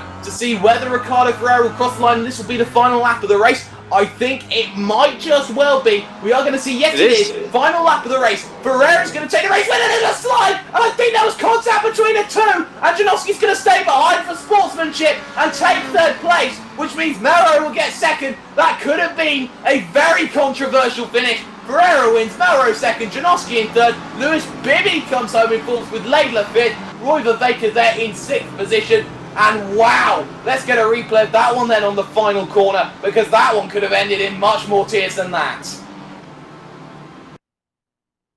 Oh wow, well you had to say there was going to be drama, and they were running nose to tail there, Alex. It was just that little push, just that little bit too much forward. You can't anticipate where the driver in front is going to brake, and of course braking a little bit later again there was the car of Julian Janowski. No harm done, he lets him have 2nd place. Very sportsmanship, but he still takes very crucial points from it. Yeah, we don't often see such great sportsmanship actually, and yeah, we're just watching this on screen now, this replay. So yeah, just a tiny little nerf. It was enough to push him out wide, wasn't it? And yeah, Julian, great drive in there. Just checks it up. You can see him put the brake on. No, you go ahead, take that 2nd place. And there was some interesting little battles going across the line as well. I think Everett had a great battle. Was it Everett? Oh, I'm not sure who it was now. To come across the line, but they were very close. It was Everett actually, and somebody just damage out of fuel. I'm not sure who it was. What it was, but yeah, I think it was for I think it was Kip who had some serious damage there, and he dropped down a couple of places on that final lap. Yes, he did then, but your final results will come up on screen right now. Ricardo Ferreira wins by 6.6 seconds in the end. Very comfortable stroll in the park over Diego Maro. 3rd place then for Julian Janowski with great sportsmanship. Lewis Bibby there in 4th position, Russell Laidler 5th, Vervaeke there in 6th, and Nathaniel Simpson climbing back up to 7th. Guez finishes 8th with Newman 9th, and Everett rounding out the top 10. Both of them up 10 positions. And there you can see further down, Hall and Gore split by 4/10 of a second. Likes of Robert Plumley not having the best day. Dave Christie, he's doing a good job there. He finished in the end in 18th position. Cars that failed to finish: Hadfield, Murray, Wright, Van Gool, McLeod Evans and Jason Greenfield. Let's get ourselves then, Alex, into the commentary box. Mr. Ricardo Ferreira, he did a fantastic job. It's his 3rd win in what is going to be 4 races so far. He's really shown himself to do a very good job. So let's get Ricardo Ferreira into the commentary box. And well, joining us right now is Ricardo Ferreira. Ricardo, a fantastic race win for you. It's your 3rd race win in 5 races even. And you've really shown a new turn of pace. Maybe it's to do with going into the Pro Series, but you've really shown just what a driver you can be. Hello guys, good night everyone. Yeah, I made a good start, past Nathaniel, I guess, in the T1, and make my pace, and I win. You win indeed, and well, it's very difficult when you get out in front because you've just got to run a time trial lap after a time trial lap after a time trial lap for 20 straight minutes.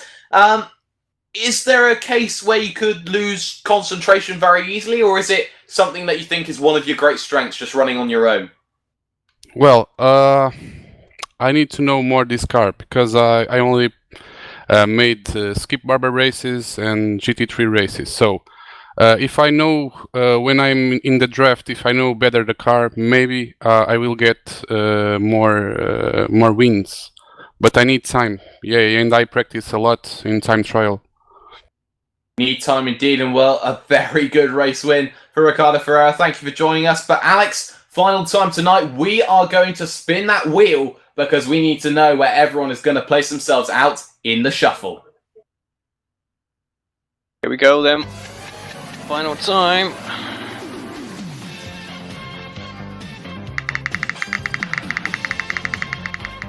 Who's gonna get it? Where's it gonna come? Oh, do you know what it could be? People are moaning about it. No, it's not! It was so nearly a 5th place again, but we got a full reverse grid for the final race of the night.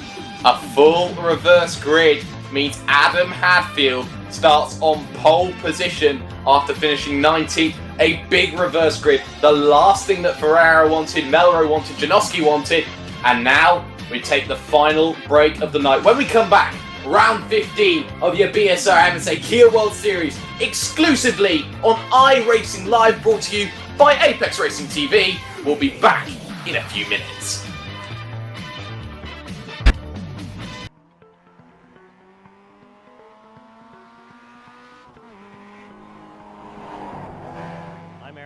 I'm an engineer at iRacing. I put together vehicle models.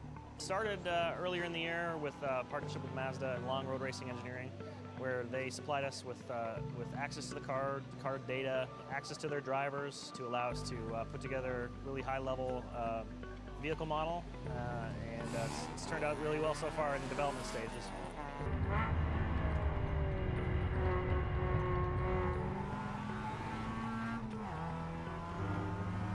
These new MX-5s are incredible. Between the BF Goodrich tire and then all the suspension engineering that Long Road Racing and that Mazda has done, I've been very fortunate to be one of the lead development drivers for the new Global MX-5 Cup car. We've done a lot of R&D on not only suspension, but things that will not only improve the safety of the vehicle for racing, but also the longevity of it in a racing environment. A couple fun aspects have been for us, not only on the suspension development side, but the virtual world side with iRacing, actually mirroring some of the same, for instance, damper settings or brake pad changes that we've made for different compounds and such, and then we'll actually mirror that in iRacing. It's incredible to me how similar both when we're driving the car on the test day and then we're on the sim, that we're actually able to make changes in iRacing to the damper valving, and it correlates exactly to our findings on the racetrack. It was quite interesting. It was sort of the first time in iRacing where we developed a car in the sim along with the manufacturer and a race team. Generally speaking, a team or a manufacturer will send us a data dump of information covering everything from tires to aero if the car is set up that way, all the mechanical bits. The big difference is those cars are generally already in production or already racing, and this go around it was essentially from scratch. When Long Road Racing received their cars, we started getting our first bits of data, and as they got more data, we got more data, and we were able to go back and forth in the sim and compare with how the car performs on the racetrack.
in this place is gonna party.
Welcome back then, ladies and gentlemen, to the final race of the evening, round number 15 of your BSR MSA Kia World Series, streaming live on iRacing Live, brought to you by Apex Racing TV. Jake Sparey joined in the commentary box by the man himself, Mr. Alex Simpson, and of course, this series is so important. We use MSA so heavily here in this description because we have endorsement from the British Motorsport Association, and of course, this Kia World Series is the only way through to get to the biggest prize in all of sim racing, £10,000 up for grabs in the Pro Series. This is your feeder series, the one and only that you get yourself through. Make sure you join today. Facebook group down in the description. £2 per race, £12 per season. And well, what is also very interesting, if you are brand new to iRacing, you get 3 months for the price of one with the promotional code PR-BSRTC, and also €30 off of any JCL sim racing equipment to be faster with the promotional code 5BATA1KA, of course, sponsored by Crest Glazing for all your double glazing needs up in Scottish Highlands. A fantastic second race we saw there, Alex. Very interesting to see how everyone went on. But we have a massive reverse grid, which means that we got a 19-car split. It's exactly what we wanted after that little 5-car reverse grid on race 2. A full reverse grid now. We've seen it before. I doubt we'll see one again. There's quite been so massive as what we've seen in the Pro Series. But I love these full reverse grids because we can have absolute carnage. We can have some fantastic racing going on. We just don't know what we're going to get. But yeah, this won't be the last full reverse grid we'll get. We're bound to have some more. Bound to have some more indeed. But what this does do is it completely shakes up the field. And actually the turn 1 mechanic makes it so difficult. You get that Constantina effect. The slow guys come into the corner a little bit slower than you'd expect. The fast guys look to swamp around them. And in the end, you get this mishmash in the middle. And it just leads that more incidents happen on bigger reverse grids. Just the way it is. And I think turn 4 and then that hairpin, that's going to be interesting to see what happens coming out of there. Just if we get some 3 or 4 wide action on that first lap, well, who knows what we could see. We had a pretty big one that last race, going down and into turn 4. I think we could see something a little bit worse. Could see something a little bit worse. There is the potential for that, but that was a very hairy, scary incident for Max Wright, and to make things worse for him, after his roller coaster ride, he'll have to start from the back once again, which means it's very likely he could get caught up in another similar incident. So for Max Wright, his England night, you have to say, Alex, hasn't gone to plan. No, not at all. And yeah, he saw some. He got into orbit a little bit in that last race. So as long as he can keep his feet on the ground this time, he'll be happy. Well, Adam Hadfield's going to be the driver who gets himself on pole position when all is going to be said and done. And the thing for Adam Hadfield, number 7, he had a backer grid start for race 1. He didn't get anywhere in race 2 due to the reverse grid there as well. But he lucked out in the end. He got that full reverse grid. He's now on pole for the final race of the night. And a lot of people are looking at this driver and thinking, you know, he's been in positions where he's led before with little time remaining. And he says it himself. He gets nervous when the clock starts ticking down. His legs start to shake. His hands start to quake. And you know what? He needs to improve on that if he's ever going to develop as a driver here in the Kia World Series. Yeah, I've been there, I have to say. When I first started out racing, it was very similar in strong positions. So easy to do, and you know, experience really helps on that as well. But there are techniques that you can use just to calm your nerves and things like that. And I'll happily promote one of my sponsors now. Go and take a quick look at the DeRose method. Can help massively in that, controlling your head, controlling your nerves, controlling your knees when they start to knock as well. There's a particularly good interview that I did with Fabio Martins, and also go check out the one that Sean Cole did with Atsi Kirchhoff, and helps massively. Helps massively indeed, of course. Some of those videos on the Apex Racing TV YouTube channel. Make sure you check that one out in the future. But for the time being, the clock is ticking down. We got ourselves about 3 seconds before the clock, the clock timer expires, and it does expire right about now. So in about 15 seconds, we can run you through the final reverse grid of the night, the final grid of the night actually, before we start thinking about halfway, before we start thinking about Silverstone National. And here is your grid. And it is Adam Hadfield on pole, Gabriel Pereira alongside with Klaus Pettersson and Robert Plumley there in 4th. Cesare Rizzo and Richard Gore there, Stephen Hall and Kip the Hairflick Stevens, Everett and Newman with Daiguez and Simpson, Viveka and Laidler, Bibby and Janowski, Melrose and Ferreira, Murray, Evans, Van Gaal and Wright. Last cars then to get themselves to the field. Only a 22-car grid for the final race of the night, so we have dropped ourselves 3 drivers over the course of these 3 races. Not ideal, but you can see here, everyone just waiting, everyone looking for that opportunity just to get that fantastic race win under their belt. This is going to be the final race of the night, and no holds barred is the option. The engines are revving, and the anticipation is included as we get the green lights, as we get underway. A horrible start for Klaus Pettersson in the Continental car. Richard Gore gets a stunner and tries to go around Robert Plumley. Not going to happen. Down to turn number 1, Plumley has to take to the grass, and there is a little bit of contact there in the midfield. That's Cesare Rizzo involved. Richard Gore, as aptly mentioned, just there as well. And there you can see, that's Klaus Pettersson into the wall. Well, not into the wall, into the gravel. More contact involved, and that is also the car involved, I believe, of Alex Everett there, who got himself all shaped and all mixed muddled up. More contact in the back as Viveka and what is Craig McLeod-Evans get into a massive tangle. But already you can see how everyone has started to fight. Hadfield and Pereira, they're away. Yeah, good first couple of corners there. A little bit of coming together, but actually a lot cleaner than the second race. So with a large field, going to tussle it out for this final race. It's going to be great. Going to be great indeed, but Adam Hadfield just holds on for the moment, side by side in the battle for the podium. Rizzo has gone around the outside here of Pete Newman. No, Rob Plumley, I'm doing the same mistake you have, but there is contact between the two, and well, it's Cesare Rizzo who will have to take to the grass. But you have to say now, it's Richard Gore who's going to be opportunistic, and well, like Edge before him, he is going to be the ultimate opportunist. Onto the podium goes the Bermuda driver. Yeah, Richard savvy there and saw what was going on, kept out of it enough, and then just pounced when he had the opportunity to. So up and into 3rd place, 2.4 seconds behind our front 2 men though. What a great first lap that is for them. Great laps then for Adam Hadfield and Gabriel Pereira. It's what is the Camry driver versus the Portuguese sailor for what will be the final race of the night at the moment. You have to give big props here to drivers like Lewis Bibby, who is up 6 positions on the start. Janowski, he's up 4, he's into 12th. There have been a few incidents, there have been a few casualties, but now you start to see these effects take place. Stephen Hall's got a massive train behind him at the moment here, and we're going to focus on Janowski Daiguez in this train, because Daiguez is all over him like a rash right now, and there you can see very defensive down on the brakes into Atwood curve, and well, you're going to use that ultimate speed in the end there as Julian Janowski to now look at the charge on Rusty Russell Laidler. Yeah, Laidler got good exit though. I think he'll be safe this time. Although there's some battling going on further behind. Let's just take a quick look as Diego Melrose up the inside, pretty forceful with that as well. Good overtake in the end. Carlos just couldn't quite brake late enough to defend that one. No, he couldn't, and well, what does have to be mentioned here is Kip the Hairflick Stevens went for a move on Hall, didn't pay off, ran too deep, and now he's got himself Nathaniel Simpson all over him, looks to the inside, and well, Pete Newman looks to the inside, and there's contact with Lewis Bibby, and look at Laidler go around the outside. Janowski trying to take the same line, it's going to be cut off, but now you can see even more battling going on. They're going 6 and 7, Newman thrown off, 3 wide, head for Mike Knight corner, and still they hold on, and well, Daiguez and Melrose are still side by side, still are, keep it sorted, and Kip the Hairflick Stevens just holds on against Nathaniel Simpson. What a couple of laps we just see. Great battle in there. That's the one thing I love about the Kia, is they're 3 wide going into turn 1 further back as well.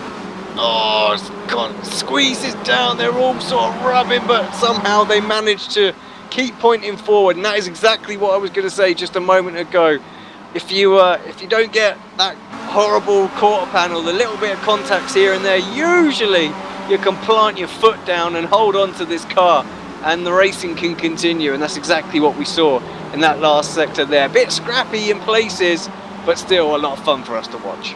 No holds barred, we said, for the final night, and well, that was a Portuguese sailor sandwich. But look at this, three-car train. Here comes Nathaniel Simpson on Kip the Hairflick Stevens. Laidler starting to box himself in, trying to go around the outside, round the outside, round the outside. It's going to work, surely. Gets the inside, bumping off doors as they head themselves to Revolver, and down the inside goes Russell Laidler. A very forceful move, and a very effective one as that. 8th place goes to him, and you've got to look further up through the field because Cesare Rizzo and Robert Plumley, that one starting to ignite here, Alex.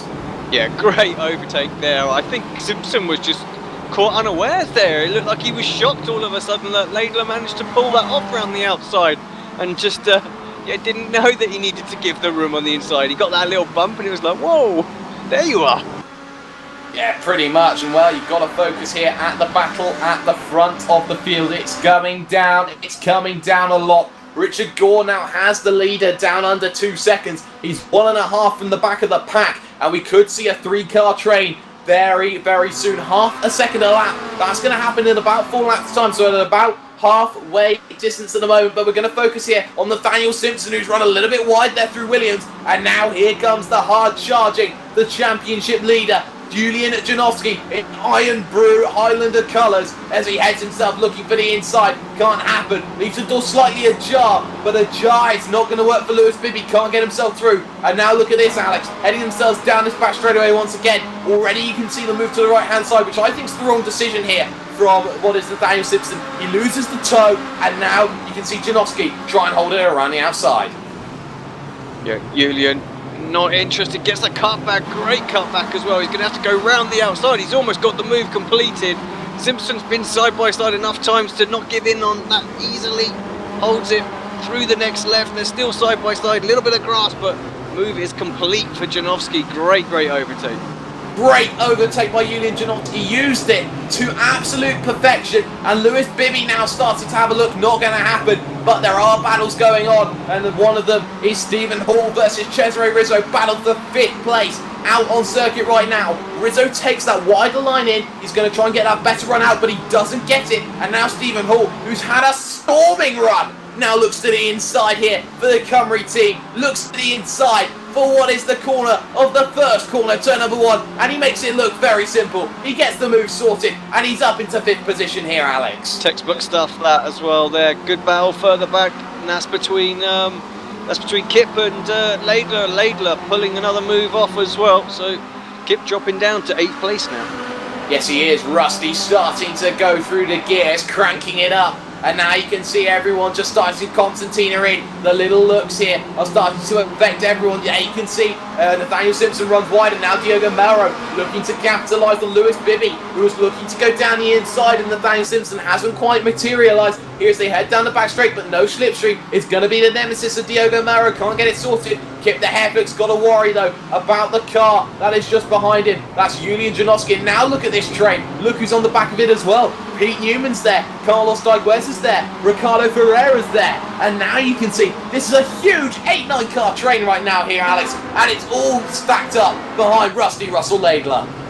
Yeah, Laidler. Look, I thought he was quick enough to try and pull away from Kip for a bit, but Kip's right there. There's nothing between these two. And actually go for a move right now is Janowski on Stevens up the inside. He's going to hold it, surely going into these penultimate couple of corners. Oh, he doesn't. Great speed through the penultimate corner there for Stevens. He's going to hold on to this, although once again he's going to come under pressure, I'm sure, going into turn 1.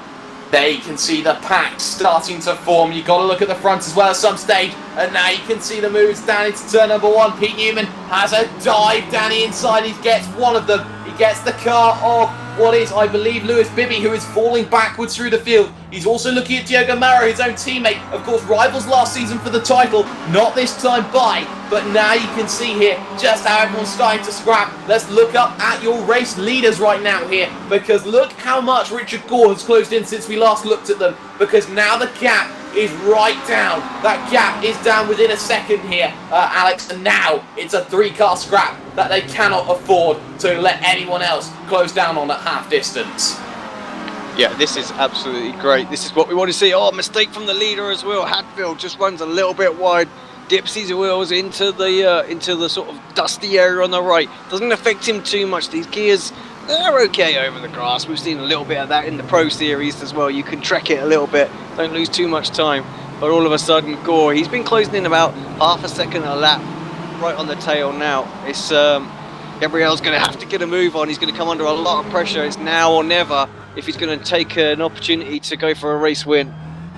And now or never indeed. Ferreira and Bibby side by side, and through will go Ferreira. What about Daiguez then? Looks at the opportunity. No. Portuguese Sailor Sandwich starting to take its toll right now, but we do need to look ourselves a little bit further through the field. We do need to stay with these leaders because Richard Gore there, he's just sitting patient. He doesn't need to make the move straight away. They've got the gap of 5.6 seconds to the esteemed driver of Robert Plumley, who's streaming his race live on the Kinduchi channel. Big shout out to him because he's a fantastic, clean and fair racer. And now you can see Richard Gore now really looking for an opportunity now. Heads himself through the outward curve.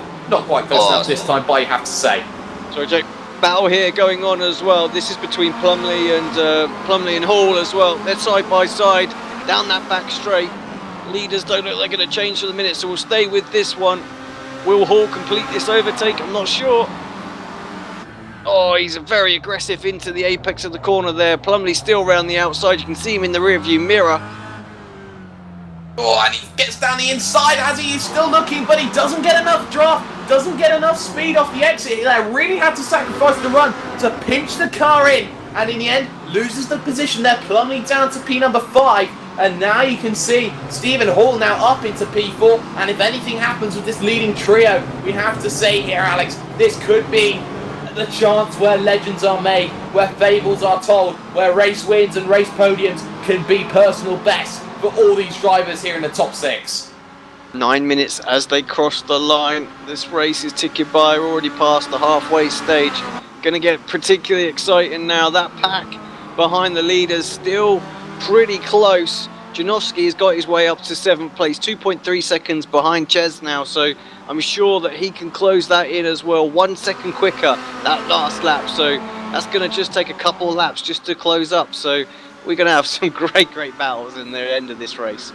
Most certainly, and well, look at Julian Janowski. He did a 1:33.1, which is slow by his place. He can get 2 seconds a lap if he really pushes right now. Compared to leaders, actually Russell Hall? No, Stephen Hall runs a little bit wide there, and through will go the car of Robert Plumley. But now you can see Robert Plumley under threat because he's the leading car in the train, and coming back is Hall. Here as they head for the hairpin, they've got to be careful. They're starting to get it wrong, but you've got to look even further ahead of them. But you can see this. Fantastic battling between the two, and still Hall's going to have a look to the inside, but no, it's not going to materialise, is it? Yes, it still is, side by side still. We are going to look here at the battle for 4th place on circuit, because still Stephen Hall stays there, still he remains, still he looks for the opportunity, and now you can see down the inside, Cesare Rizzo, contact there between the two, and that throws everything into a perspective. As you can see, Janowski up into P5, and also ahead of them, Richard Gore, now P number 2. I'm sure the admins are going to look at that one. Pretty substandard stuff there, I have to say. We're never going to get a move done. They were battling ahead and then chuck your nose in there. Goodbye. Yeah, I think the admins are going to throw the book at that one.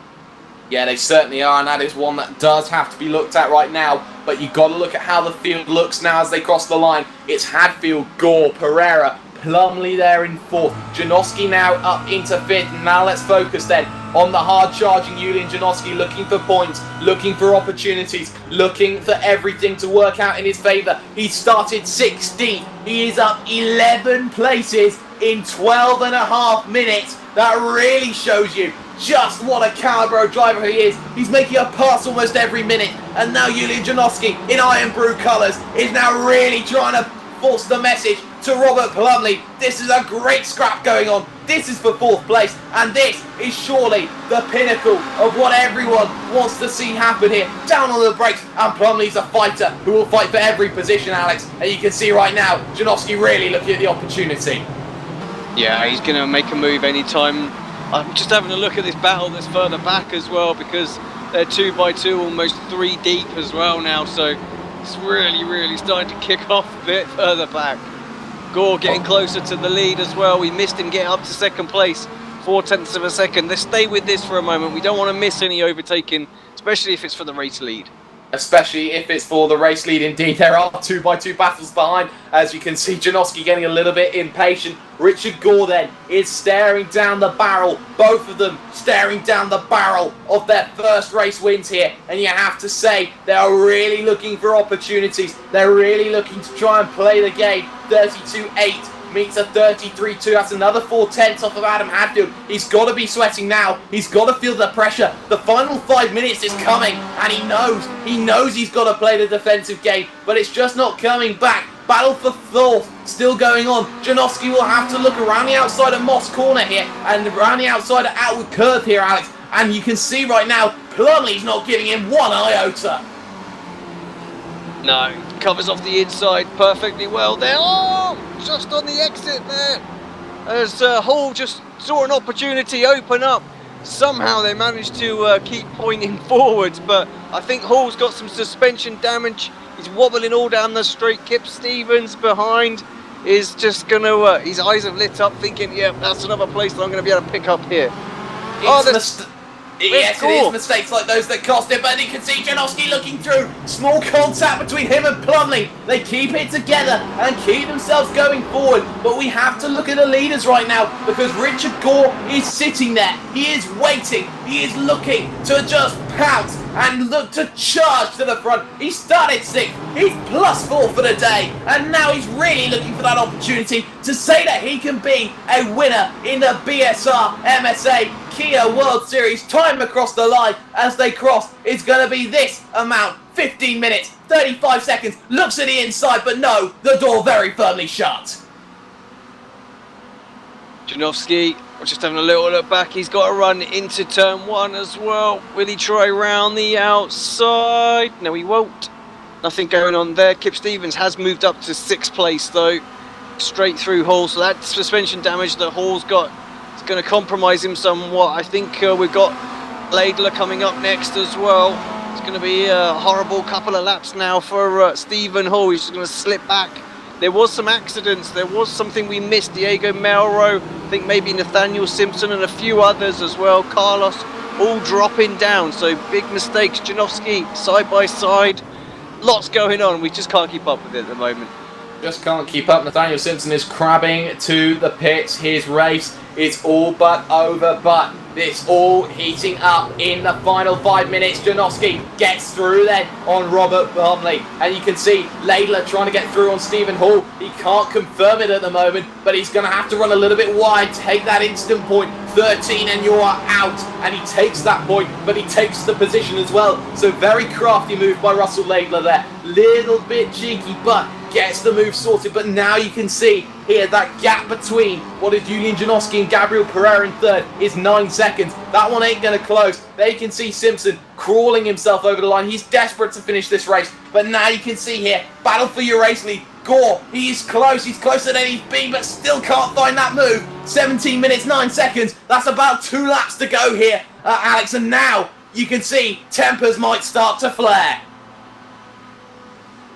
Yeah, he's got to go for. He's got to get a good run out of this first couple of this first sector. That seems to be where Hadfield is very, very strong. Richard dropping back to about half a second behind. Needs to stay tucked up the wing. We've seen any move has come when a driver's been about 0.3 of a second coming out of turn 4.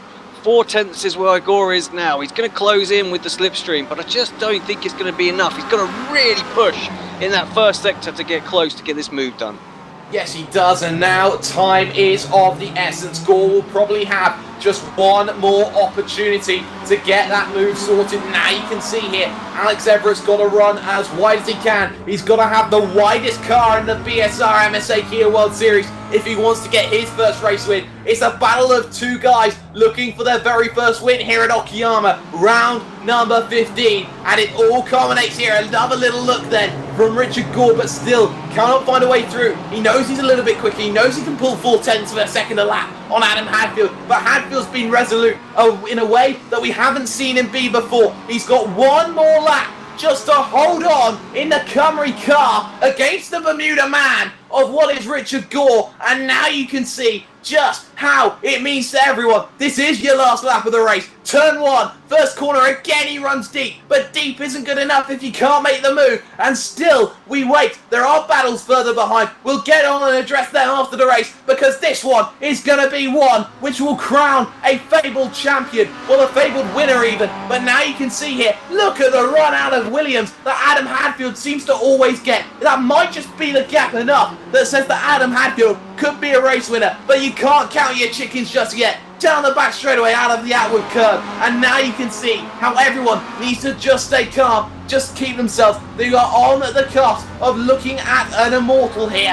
and now you can see there's Nathaniel Simpson parked off. His race is all but done, down to the hairpin, not close enough for Richard Gore, and time is running out for the Bermuda man, who's only just come in the last 3 race weekends and was really shown what he could do. We saw his debut at Watkins Glen, we saw the prowess he had, but no, it didn't happen. But you've got to recall the times Adam Hadfield got so close. You look at the times, you look at what happened at Phoenix Road, you look at the times that happened at Watkins Glen, and now he can't be taken, surely. 2 corners to go for Adam Hadfield to hold on for what is his first race win, a memorable race win, and he's got 1 more corner, the last corner. There can't be an opportunity for a dive. Gore's not close enough. Adam Hadfield takes a race win in the most dramatic of fashions, and he shows that he is a race winner. He is winning quality, and he has done it in a fantastic way against Richard Gore. Pereira takes the podium, and we look back and Janowski will take 4th, and look at this cluster. Laidler will outdrive Stevens for the line, and Plumley gets taken by 2 in the final stretches. Drag race, oh, it's so close over the line, and it's Kip Stevens who holds out by 4 thousandths. Oh my word, Alex, what a finish we've just seen. Yeah, great race there, full grid, and it's always good to see a first-time winner in the series as well. Hadfield drove perfectly, didn't make a mistake, made it almost impossible for Gore. Gore had a little bit of damage on the front of his car. I wonder if that was just affecting his straight line speed. He had the speed through the corners, we saw that. He closed in so quickly in clean air, but once he got there, he just couldn't quite get the run. Hadfield had him covered, just backed up a little bit through the corners, got those great exit out of turn 2 every time, given the space he needed. No mistakes. Some of the chat in the some of the comments in the chat, were just sort of saying he needs to throw some shapes, needs to throw some moves, just do something, just to try and put Hadfield off, because he didn't look like he was going to make a mistake, not once, and he didn't at all. Great driving from him. Well, let's get Adam Hadfield in the commentary box. He is a race winner for the very first time, and he's really shown exactly what he can do. I don't think we are going to get an opportunity to talk with him, but we will see if we can right about now. I believe we are in a situation where Adam Hadfield is not in a position to talk to us. We'll see if we can catch him in a couple of minutes, but for now, we will run you through your classified race results from round 15. Adam Hadfield, race winner. Put that on your resume, because he has beaten Richard Gore by just over 0.3 of a second. Gabriel Pereira will come home to a very good podium. Julian Janowski will round out in 4th from 16th on the grid. There's Russell Laidler there. Rusty comes home in 5th. A great result for him. He's +9. Kip the Hairflick Stevens there finishes in 6th, +2. There's Robert Plumley, Stephen Hall, Cesare Rizzo, also Pete Newman there. Ricardo Ferreira, Lewis Bibby, Craig McLeod-Evans down the field. And there you can see cars that failed to finish. Nathaniel Simpson, Diego Mero, and also Alex Everett as well. And it seems he doesn't really want an interview this time, but that's okay for us, Alex. It's been a fantastic 3 races around Okayama. Thoroughly enjoyed it. First time in the box with the World Series. Thoroughly enjoyable. 3 great races. Even if it was at Okayama, it actually made for some great racing tonight. That coming down that straight after the hairpin, the side-by-side action we've seen then. Can you imagine if we'd have had some of that in the World Championship today? All the amount of times that we've seen it tonight. Everybody would have just gone crazy. Everyone would have gone crazy indeed. It's fantastic, but next week they head themselves to Silverstone National. It promised so much. It showed the debut of Aldo Massa. It showed some real fantastic driving, and it's a true racer's circuit. It's the proverbial home of Apex Racing, and the racing can't get any better. at the flatlands of Silverstone. Well, actually, you thought you saw good racing tonight, some good side-by-side battles. I mean, we saw battles that went on for nearly a half a lap, 3/4 of a lap in this one. I've seen battles in the Pro Series last 2 or 3 laps where they've been side-by-side. So, yeah, that national circuit really plays itself to some great battling in the Kia. So that is going to be a fantastic event. Don't forget to tune into that one next week. But that is all that we have time for this evening. A huge congratulations to all these drivers in this field. A huge congratulations to everyone who's been watching there, who has stayed with us all this time. A big thank you to Alex Simpson doing the cameras and the commentary for us. I've been Jake Sparey, and that is what you get. Janowski has shown his class once again. He is top of the pile, but we are going to crown a new prince, and his name is Adam Hadfield. Good night.